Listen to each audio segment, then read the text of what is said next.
In the history of warfare, there are many famous swords, each with its own legend. But there's one sword that stands out, not for the battles it won, but for the battles it was forbidden to fight. This is the story of the sword of Guzian, a blade so precious, so revered, that it was deemed the sword that must not be drawn.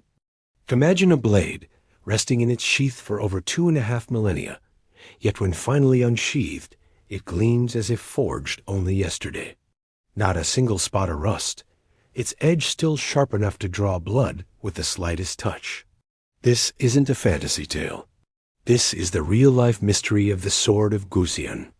Our story begins in 1965 in Hubei province, China. Archaeologists were excavating a tomb complex from the ancient Siachu state. Inside one of the tombs, submerged in water for centuries, they found a stunningly preserved bronze sword in a black lacquered wooden scabbard.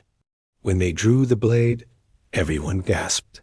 The sword was immaculate, adorned with a beautiful rhombus pattern and inlaid with blue crystals and turquoise. Its golden hilt was wrapped in silk, and the blade itself shone with a cold, intimidating light. One of the archaeologists, a bit too eager, tested its sharpness on his finger and immediately drew blood. This sword was not just an artifact. It was still a weapon. But who did it belong to? The inscription on the blade held the answer. In ancient characters, it read, "King of Yu, Gujian, made this sword for his personal use." This was a royal weapon, belonging to one of the most famous figures in Chinese history, King Guzian of Yu. Now, to understand why this sword was so special, we need to travel back to the spring and autumn period of China, a time of constant warfare between rival states. King Guzian ruled the state of Yu, and his life was a drama of betrayal, humiliation, and epic revenge. His arch-nemesis was King Fukai of the neighboring state of Wu. In a major battle, Guzian was utterly defeated, captured, and forced to serve Fukai as a mere stable hand. For years, he endured immense humiliation, all while secretly plotting his comeback. This period of his life is famously summed up in a Chinese idiom, "sleeping on sticks and tasting gall," a daily reminder of his bitter defeat and his burning desire for vengeance.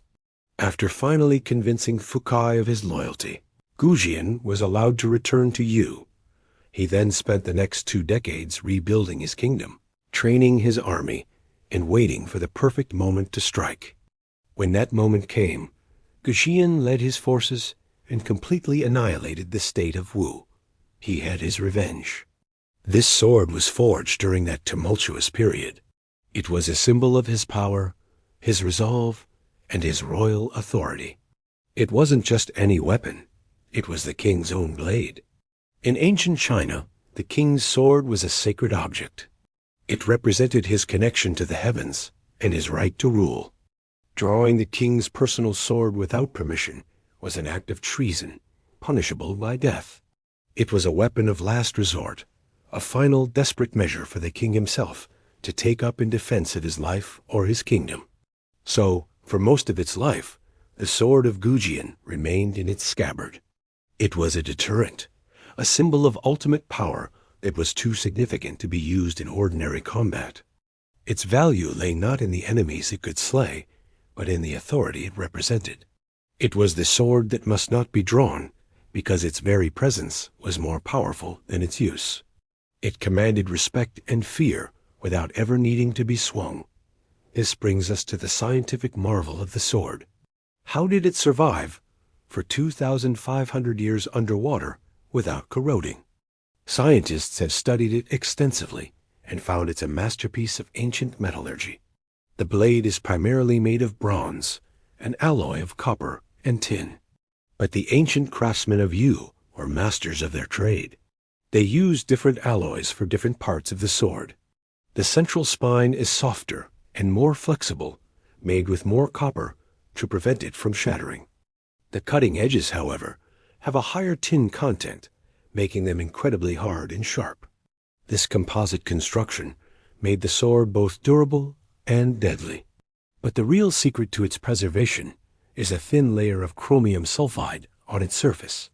This is astounding because the process of chrome plating, which protects metals from rust, was only invented in Germany in 1937 and the United States in 1950.